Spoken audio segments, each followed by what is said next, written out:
Comment?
Voilà, nous avions l'habitude d'attendre.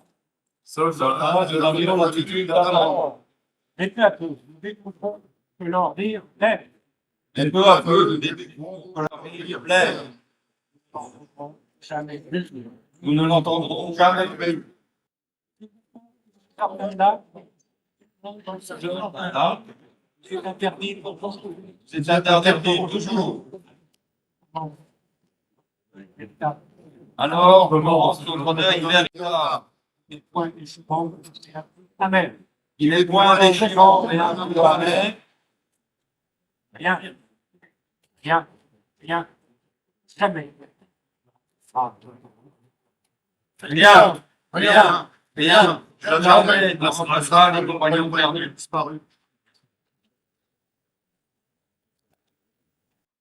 Qu'est-ce qui motive votre présence ici aujourd'hui? Ce qui motive notre présence ici aujourd'hui, c'est la reconnaissance que l'on doit aux OPEX qui sont décédés, aux OPEX qui ont été blessés, aux milliers d'OPEX qui ont été blessés en opération extérieure. Et notre reconnaissance en est accrue parce qu'au niveau du haut commandement et au niveau politique, cette reconnaissance ne leur est pas due. Les deux volets, budgétaire et social de nos armées, font régulièrement l'objet de vos communications internes à la FOF ou bien extérieures vers le président de la République, mais aussi le chef d'état-major des armées, les ministres ou encore la presse. Les derniers temps forts, notamment ceux de la loi de programmation militaire 2023 et de la très forte inflation, vous a donné à réagir. Que pouvez-vous nous dire de cette loi de programmation et quelles sont les recommandations que vous avez faites, notamment auprès du chef d'état-major particulier du président de la République le 4 avril dernier? La loi de finances 2023 s'est avérée à nos yeux terriblement insuffisante malgré les enseignements de la guerre à l'Est. De même, les prévisions de la loi de programmation militaire 2024-2030 ne sont pas à la mesure des enseignements que nous devons tirer de la guerre à l'Est, car la guerre à l'Est fait voir une grande consommation de masse.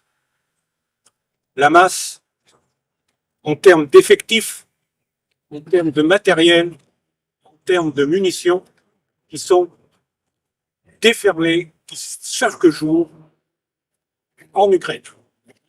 Contrairement à ces enseignements, notre haut commandement a tiré ceci.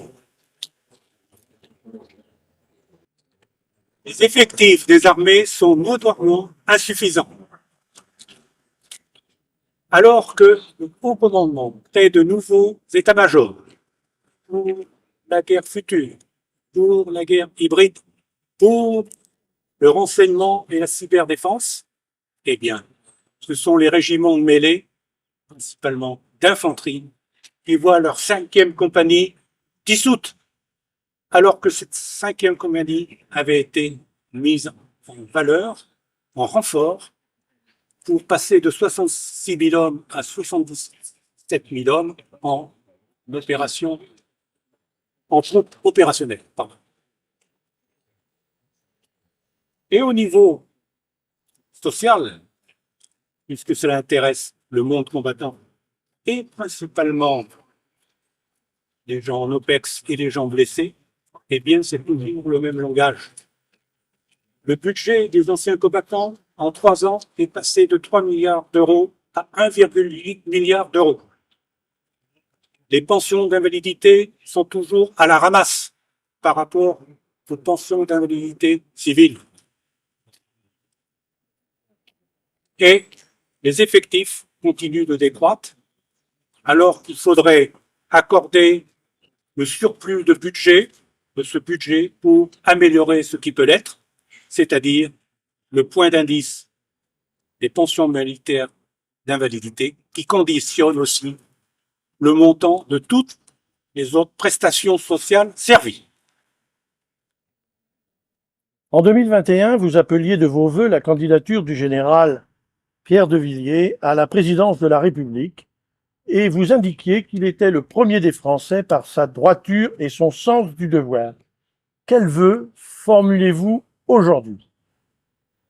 Je conserve le même jugement que j'ai exprimé en 2021 auprès du général de Villiers n'a pas poursuivi son effort, malgré les 3 livres qu'il a écrits et dans lesquels il décrivait l'état désastreux de notre défense, le manque de chef, donc il n'a pas été jusqu'au bout de sa démarche. Et nous pouvons tous le regretter. Avant de terminer, et parce que nous vous savons souvent inspiré par des citations, en avez-vous une à nous confier en ce lieu hautement symbolique face aux menaces et aux défis pour la France? Alors face aux défis et aux menaces pour la France, je voudrais dire, un général d'armée, donc 5 étoiles, en activité, a déclaré: nous avons le meilleur outil de défense, avec le matériel à propos. Nous avons la meilleure dissuasion. Nous avons un haut commandement remarquable. Nos soldats ont un moral d'acier.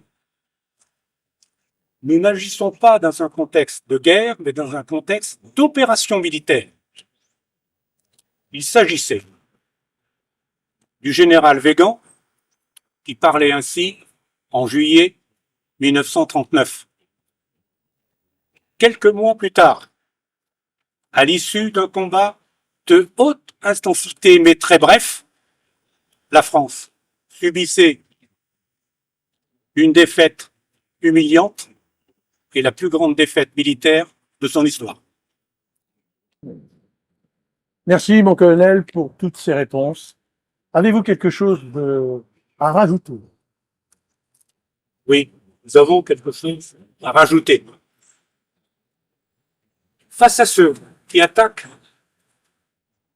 d'une façon ou d'une autre nos forces armées et nos forces de sécurité, nos forces de l'ordre, face à ceux qui dénigrent l'esprit patriotique et le sens du devoir, face à ceux qui dénigrent la France, ici et dans le monde, nous voulons dire et affirmer, pardon, mais nous aimons la France. Merci beaucoup, mon colonel, pour ces réponses et bon retour vers la Bretagne. Merci à vous. Je suis le Major Bon, trésorier national de la Fédération des OPEX de France, Suite à l'entretien du colonel Perret, vous pouvez, si vous souhaitez en savoir plus sur nos actions, réactions et sur nos activités en règle générale, il suffit pour cela de nous retrouver sur les 3 outils de la Fédération des OPEX de France. Le premier sur YouTube, en écrivant Fédération des OPEX de France. Le second sur Facebook, en écrivant Fédération OPEX de France. Enfin, le troisième sur notre site fédéral, en écrivant www.fed-du6 OPEX-du6 Bretagne.fr. Le tout en minuscule. Le mot Bretagne existe encore, mais le nom de domaine changera d'ici la fin de l'année. En effet, notre liberté de ton et de parole ainsi que notre efficacité auprès des autorités ont fait que nombre d'OPEX nous ont rejoints de toute la France. Métropolitaine, bien sûr, et ultramarine. Ce qui nous a amené à changer notre dénomination afin d'inclure l'ensemble de nos camarades résidant sur tous les territoires français. Nous n'appartenons et ne relevons d'aucune autre fédération. Chaque euro de don qui nous est fait sert exclusivement à la défense des intérêts des OPEX. Par avance, merci de votre visite sur nos sites et bienvenue parmi nous.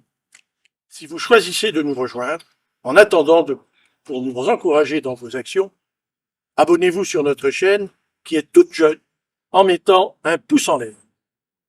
Voilà, vous savez tout. Bonne journée.